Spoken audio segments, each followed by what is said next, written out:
So I just finished watching the Superman 2025 movie, and honestly, it was better than I expected. There wasn't a single boring moment in the movie. I thought the pacing of the film was good. It didn't drag on or anything like that. They didn't spend a significant amount of time explaining his backstory. They kind of just like jump right into things.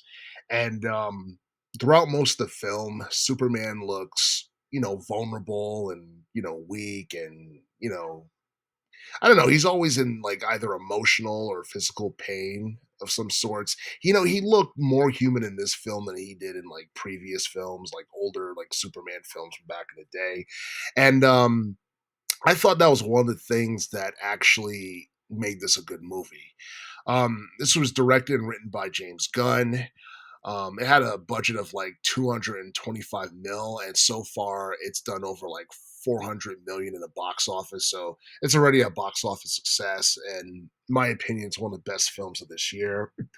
But some people might give it some flack for being like kind of woke because it focuses on kindness and compassion, all that stuff, and the fact that Superman had stopped like two warring nations from entering conflict, or basically like he stopped Baravia from invading Jarnpur, and like to a lot of people it kind of like drew parallels to like real life events, like with Russia invading Ukraine and the whole Israeli Palestine um, conflict, because those two fictional nations that I just mentioned are supposed to be located in the Middle East, and there are people who are drawing conclusions and connecting the dots and saying that's kind of like what this is. But at the same time, it shouldn't be one of those deals where people miss the forest for the trees, because I don't think like this is meant to be like a political thing or anything like that. The I feel like the message of the movie is like very basic, but people will always try to like make it a political thing, and they'll always try to find flaws in it. Um, and I honestly feel like just like between that and the whole thing with him and Lex Luthor, it was um, it was really interesting. And the reason I say that is because Lex Luthor was basically trying to do everything in his power to ruin Superman and his reputation, and you know, and for the most part, it seemed like he had succeeded until Luthor eventually like he exposed himself, with his actions to a point where he made certain people who are a part of like Luthor Corp, pissed off, and they secretly like turned on him and what have you. But yeah, it's just like I feel like for a Superman movie, there was a layer of complexity to it that made it more appealing than some of the older films.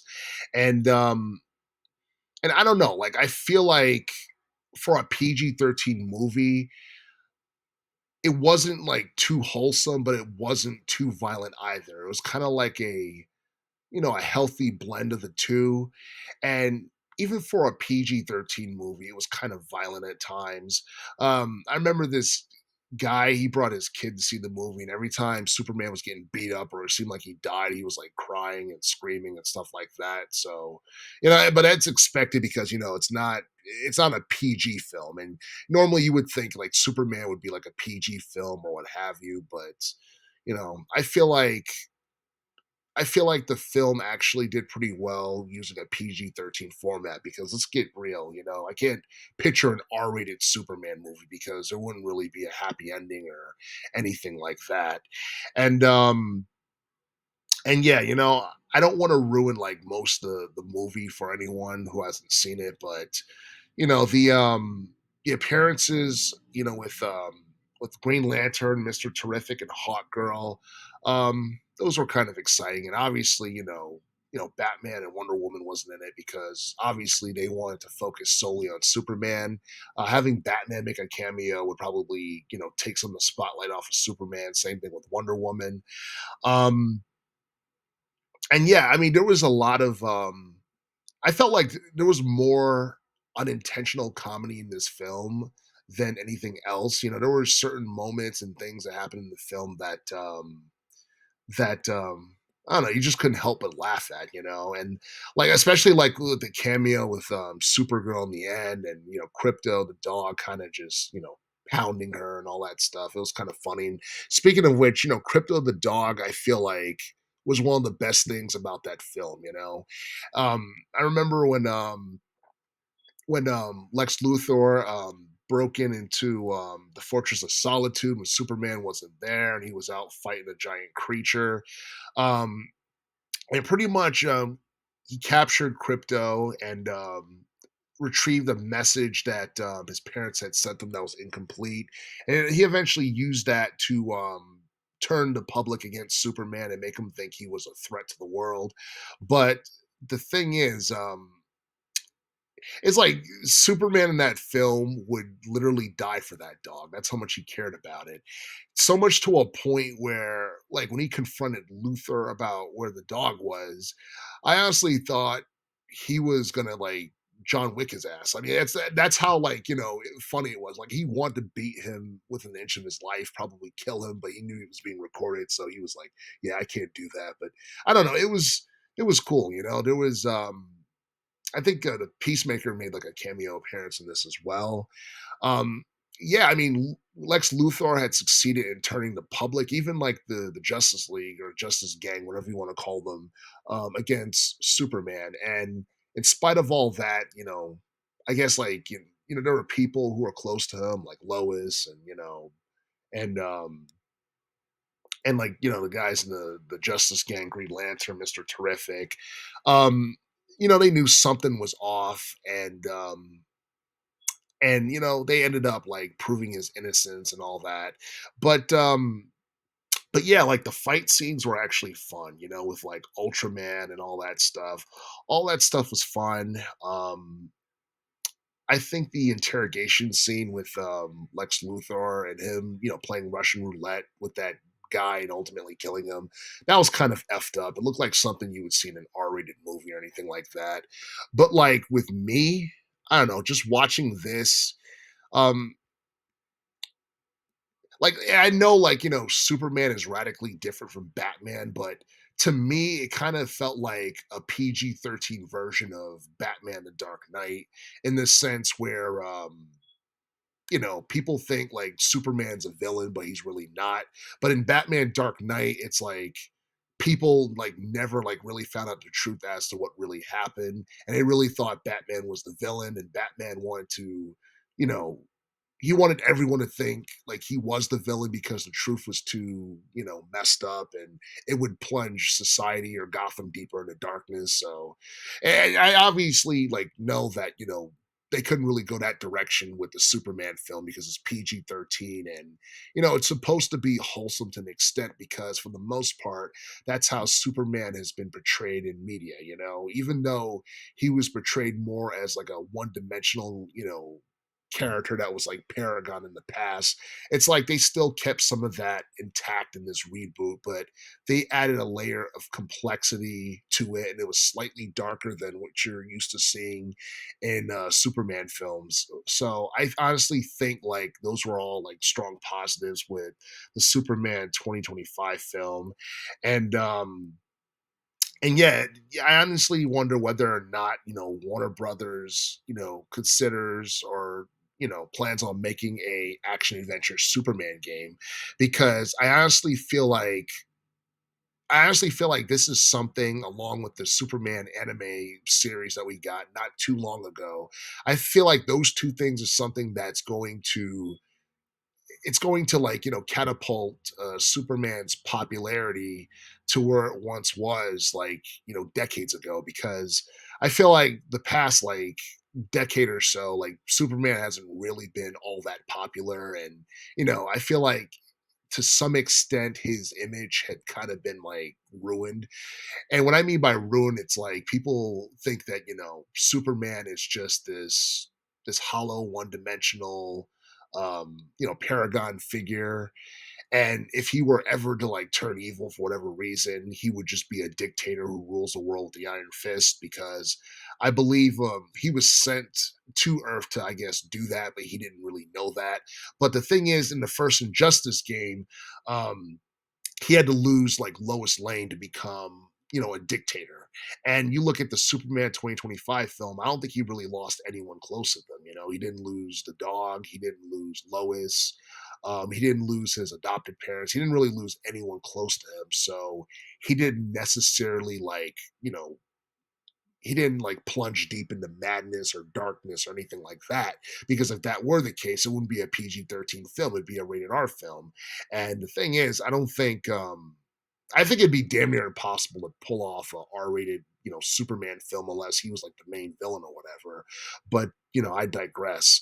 I know like a lot of people were initially skeptical about this film before it came out because Henry Cavill was not starring in it or what have you. But I feel like David Cornsweet did a pretty good job as Superman, and it was a film where you were able to suspend your belief from time to time, and you were able to draw parallels between like what you saw in the film and what you see in real life, and how good people normally suffer a lot. Um, Normally due to the fact that they have their reputation tarnished by lies and by the media and stuff like that. It's something that's really common, and I feel like that's one of those things that like certain people can relate to. But the whole act of being kindness and showing compassion to one another, that's something that's absent from society nowadays. And I feel like it's because like we live in a different world compared to um when the first Superman movie came out. Because I think this first Superman movie came out like in the late 40s, and Superman was big during like the second half of the 20th century. And I honestly feel like, that was like a completely different world that we live in. And it seems like the world is like the opposite of that. And people are just, horrible for no reason. And I feel like it's one of those things where people can relate more to Lex Luthor than they could Superman. It's like, and that's the thing, Lex Luthor is like, I guess to a lot of people, it's like, it's easy to be like him, but it's even harder to be like Superman. And I like the fact that they acknowledge the fact that, Superman, like he even admits, like, he has his flaws, he screws up and all that, but that's what makes him human. It's not like, he's saying he's better than everybody else because he's more powerful than them or anything like that. And I'm glad that they took that approach um, when they introduced him, because if you look at like the opening scene of the film, he basically gets beaten up, like for most of the film, like or at least half of the film, he's either getting beaten up or he's helpless. And when he's not doing that, he's beating other people up. And the thing is, he gets help a lot within the film. So obviously he has his flaws, and he's not presented as an overpowered alien that can do everything by himself, who doesn't need anything, which is pretty cool. I thought the interview scene between Superman, or Clark Kent, and Lois Lane was actually, like, I don't know, I felt like it went a little bit deeper than I expected. The questions that Lois was asking Clark Kent as Superman, it's funny. It's like she was asking them questions that, as a fan of DC, like you would think like it's something that you would hear about on like forums and on like Reddit, and something that people talk about online all the time. And like it got to a point where even like Clark Kent was like shooken up by certain questions, and he just tries to explain like, hey, I'm just trying to stop a war, I'm trying to do good. And she's talking about everything else, like the ramifications of his actions, and like stuff that like a real person would ask, and I feel like in that respect, like the writing and the script and all that stuff, it doesn't insult the viewer's intelligence, because they were, really tough questions, and I honestly feel like it added like a little bit more realism to, the film itself, even though it maintains, elements of, comic book, comedy and action and all that stuff. I mean, there was some stuff in the film that was like, if you saw that, you'd be like, wait a minute, so and so should have died after that. Um, like, there were certain things I saw in the film that kinda made me scratch my head, like, okay, they're trying to make it realistic, but then there's, like, comic book type stuff in there as well. But I feel like that was just an attempt to try and, like, balance the 2 to make it more interesting because you don't wanna make it too real to a point where it's, depressing and boring, and you don't wanna make it too comic book-like to a point where it's unbelievable. So, I feel like, for the most part, um, the script and like the dialogue and the action, all that stuff was pretty well done. And like even though like I saw a couple of people like leave the theater before it ended, there was a lot of people who stayed. So it tells me that there was a lot of people who liked the film, and there was a lot of people who feel like it was one of the better DC movies that we've gotten in quite some time. And and honestly, I feel like we should definitely get a Superman, action adventure video game sometime in the future because if they're not going to do anything with Batman, they might as well do something with Superman while the iron's hot and while, he's in the limelight right now. Because I know we're supposed to be getting like an Injustice 3 sometime in the future. I don't know exactly when, but but I don't know. I mean, I can't see Superman being portrayed in a heroic light because in Injustice 1, he was like the main villain, and in Injustice 2, he was also a villain, but not the main villain. But but yeah, I mean, I don't know. People's perceptions of Superman, I don't think it's ever going to be the same as it once was when he was like as popular as he was back in the 20th century and he was just seen as a a paragon figure for the most part. I don't think it's ever going to be like that. I always or I honestly think that Superman is always going to remain controversial in the eyes of like certain people and everything, but there was obviously like more positives than negatives in this film. So I don't really have much to say or much, bad to say about it or anything. I don't have I don't have any like, negative like takes or anything. And I try to keep like politics, out of it because I feel like that would ruin the experience for a lot of people.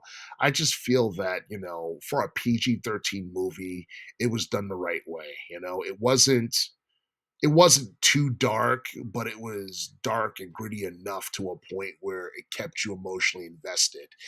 And it wasn't too wholesome, but it was wholesome enough to a point where it felt like a Superman film. So, with that being said, I would say that this is probably one of the best, DC movies I've seen in quite some time.